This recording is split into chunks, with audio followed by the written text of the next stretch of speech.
KP sir தன்னுடைய பிள்ளையாக மோகனை நினைப்பார். அதே சமயத்தில் நாடகத்தில் அவருக்கு வருது பார்க்க கூப்பிடக்கூடிய என்னுடைய பிள்ளை வருது அப்படின்னு மேடையில் பகிரங்கமாக அறிவித்த டிவி வரதராஜ் இன்னைக்கு சாயந்தரம் பாரதிய வித்யா பவனில் கேபி சார் பேரால் விருது வாங்குறார். அதனால அத்தனை பேருக்குமே கிடைச்ச ஒரு பெருமையாக நம்ம எல்லோருடைய சார்பாகவும் அங்கே கௌரவிப்பு நினைச்சேன். அது சரியான இடமா இருக்கிறத விட இந்த இடம் ரொம்ப சரியான இடமாக நினைக்கிறேன். ஏன்னா எல்லாரும் மாசமே பேர் இருக்கார், நாம இருக்கோம். இந்த இடத்துல அவருக்கு நான் ஒரு சால்வை ஒரு சிறிய அன்பு பரிசு வழங்கணும். மோகன் சார் கமிஷன் கேட்டேன், சரிங்கிறாரு. சாருக்கு சொல்லலை, ஒரு சின்ன சஸ்பென்ஸ் சொல்லலாம் அவ்வளோதான் வந்தேன். நான் இருந்தாலும் அதை சொல்லலை. இப்போ நான் இங்க கிடையாது, அது தீர்மானமா இருப்பேன். இப்ப அவர் சொன்னதுனால எல்லாருக்கும் கண்மையாகணுன்றதுக்காக மைக் ஆன் பண்ணேன். சந்திரமோகன் மைக்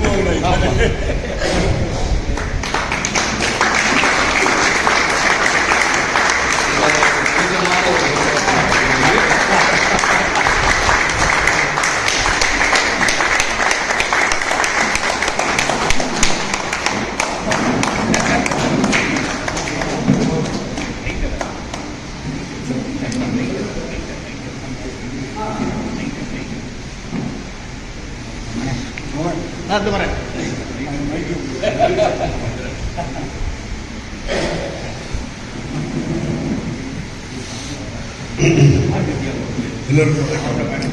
ரொம்ப நெகிழ வச்சுட்டாங்க என்ன. நான் நம்ம எல்லாருமே 2014 முன்பாக இந்த நாட்களில் வரதுக்கு சார் வீட்டில் தான் எல்லாரும் சொல்லி அவர் கையால் நமக்குலாம் ஸ்வீட் கொடுப்பார். ஒவ்வொரு விழாக்களையும் அவர் கையால் இவ்வளோ பேர் 50 ரூபாய் வாங்கியிருக்கோம். நமக்குலாம் பெரியவங்கெல்லாம் வச்சுருக்கோம். அந்த 2014 முன்னாடி எப்படி வீட்டில் சந்திப்போமோ அதே ஒரு நினைவுகளை நமக்கு மோகன் கொடுத்துக் கொண்டிருக்கிறார். அதாவது நார்மலாக நம்ம சொல்லுவோம், எந்த சந்திப்புமே ஒரு கோல்டன் மெமரி அப்படின்வோம். அந்த கோல்டன் மெமரியே கோல்டன் மண்டபத்தில் எனக்கு இன்னைக்கு விருது கிடைக்கிறதுங்கிறது எத்தனையோ விருதுகள் வாங்கியிருக்கேன். ஆனால் முதல்ல நாடக மேடையில் நான் மிகப்பெரிய விருதாக வாங்கியது நம்முடைய இயக்குனர் சிகரம் அவருடைய கையால் தான். நாடக ரத்னா என்ற விருது அவர் கையால் மேடையில் வாங்கிய ஒரு பெருமை உண்டு. அப்போ அந்த மேடையில் அவர் சொன்ன வார்த்தைகள் எனக்கு இன்னும் நிகழ்ச்சியாக இருக்கும். நாகேஷ் கிட்ட அவருக்கு நாடகம் ரொம்ப பிடிக்கும். இதுக்கெடுத்தாலும் நாடகம் தான். எல்லா நாடகத்துக்கும் வருவார். அப்போ சொன்ன நாகேஷ் கிட்ட டிராமா என்னோட நாடகத்தில் நடிக்கிற போது ஒரு ஃபயர் பார்ப்பேன். இப்போ பார்த்தா நான் எப்படி பண்ணணும் பாலு இப்படி பண்ணலாமா அப்படி பண்ணலாமான்னு கேட்டு ஏறி அவர் நடிக்கிற போது நான் கொண்டு சொன்னால் 10 பண்ணி பாக்கெட்டில் ரசிகர்களை கூப்பிடுவா. அந்த வேகத்தை அதுக்கப்புறம் நாகேஷ் கிட்ட நான் பார்த்த வேகத்தை வருதுகிட்ட அது தினவரத்தவர் நாகேஷுக்கு பிறகு வருதுவை பார்க்கிறேன்னு ஒரு கேப்ஷன் போட்டு நாடக மேடையில் எதுவுமே நாடகம் நல்லா இருக்கணும், ஒரு கருத்து இருக்கணும். நான் பிடிவாதமாக இருந்தேன். அதை நான் வருதுகிட்ட பார்க்குறேன். அதனால என் வயசு வித்தியாசத்தை தாண்டி வருது எனக்கு 10 பிள்ளையா பார்க்கிறேன் மேடையில். இப்படிலாம் அவருடைய நிகழ்வுகளை கொடுத்த பாலச்சந்தர் பேரில் எனக்கு விருது கிடைக்கிறது பவன் சார். ஆனால் அந்த விருதை நிறுவியவர் யாருன்னா பாலச்சந்தர் சாருக்கு ரொம்ப என்னை விட எல்லாரையும் விட ரொம்ப அபிமானமா அவருடைய பெயரை பெருடன் வைத்துக் கொண்டிருக்கிற கவிதாலயா கிருஷ்ணன்.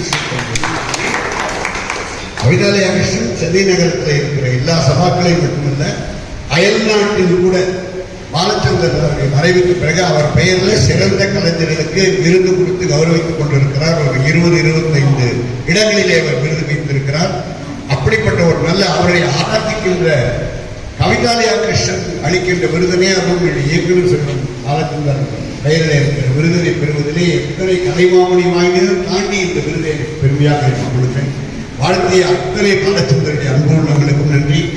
அதுவும் எனக்கு எம்ஜிஆருடைய வாழ்க்கை வரலாறு புஸ்தகத்தை கொடுத்தார். ஏன்னா எம்ஜிஆர் ரொம்ப ஆதர்ஷ புருஷன். எல்லாத்துலேயும் எம்ஜிஆர் தான் நான் விரும்புவேன். இன்னும் அதிகமாக விரும்புவதற்கு காரணம் எங்கள் இயக்குனர் சிகரத்தில் திரைப்படத்துறையில் அறிமுகப்படுத்துகிறார். அது இன்னொரு பெருமை. இந்த நெகிழ்வான நிகழ்ச்சியிலே என்னை வாழ்த்தியமைக்கும் பாராட்டமைக்கும் நன்றி கூறுகிறேன். அனைவருக்கும் என்னுடைய வாழ்த்துக்கள்.